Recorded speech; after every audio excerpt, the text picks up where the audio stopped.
Hello friends, you've caught me in my mid-renovation study. The lighting is shit, and the battle station behind me is just my wife's remote office salt mine. Just bear with me until we hit higher quality digs. Why are we here? In my last email I wrote, what I wanted to talk about was a new challenge I've set myself for this one, which is including colloquialisms that make sense without coming from my small slice of paradise in the South Pacific. This is all my wife's fault. We had a conversation about the word bung, which now appears twice in the Copper Bard. Bung is a bit of fun New Zealand expression, and you might use it like I have in this tiny excerpt from the book. I admit it's weird. Tarragon gave a small jump, but her bung wing wouldn't let her get any sky. She landed on Ivan's hand in a shower of sparkle. We're on the same side. Oh my.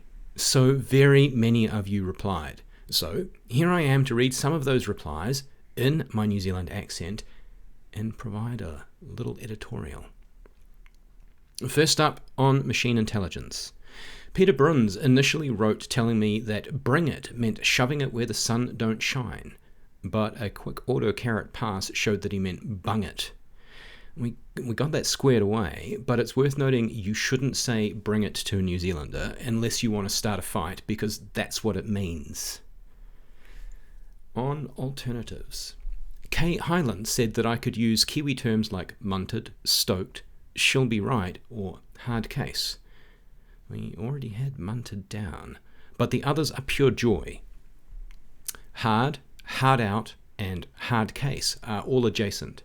Someone's a hard case if they're full-on, intense, and sometimes a bit of a dick.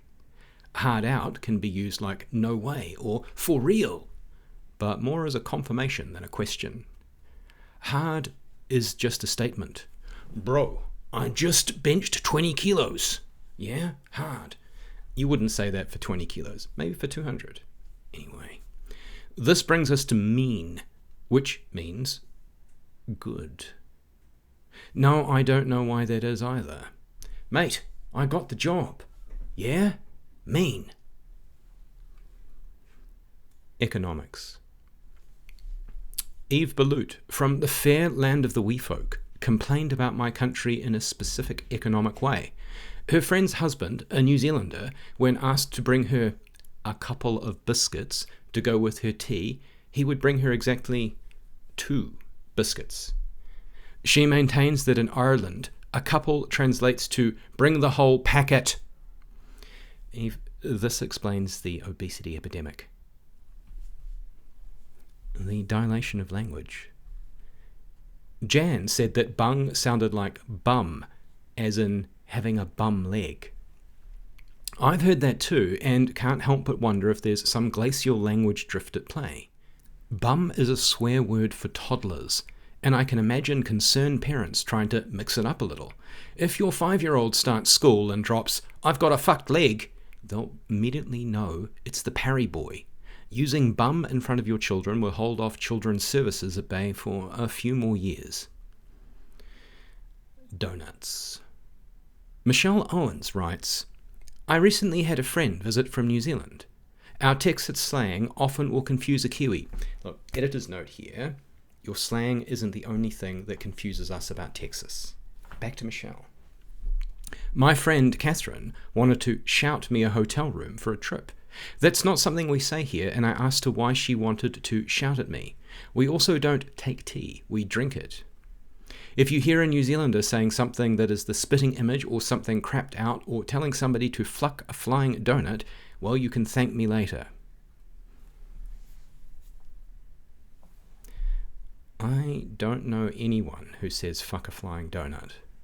Is everything okay over there? Going in loud. Lewis Pike notes, I'm also British, and although Kiwi slang is divergent from ours, enough of it is similar that I can guess most of the bits I don't know. I wouldn't ever use bung like you do, but I'd use buggered in that place, so reading bung, it's easy to guess. Well, The good news here is that you can also use bung in polite company, whereas when you're taking tea with the Queen, you'll be arrested for using buggered. Drug abuse. Julian White. In UK English, bung can also mean pass, throw something, and by a fairly simple extension, a bribe. I have to question the ethics of a culture so accustomed to corruption, you've made a short form to get over all the pesky syllabic repetition. Places we can't go. My buddy Dr. Safi from Australia provided a small Australianism for me. Well, I'm not here to fuck spiders. Curiously, we use this too. No, no one knows why. And no, no one knows what it means. I hope you've enjoyed this. Have an excellent rest of your day. Please hang up and try again.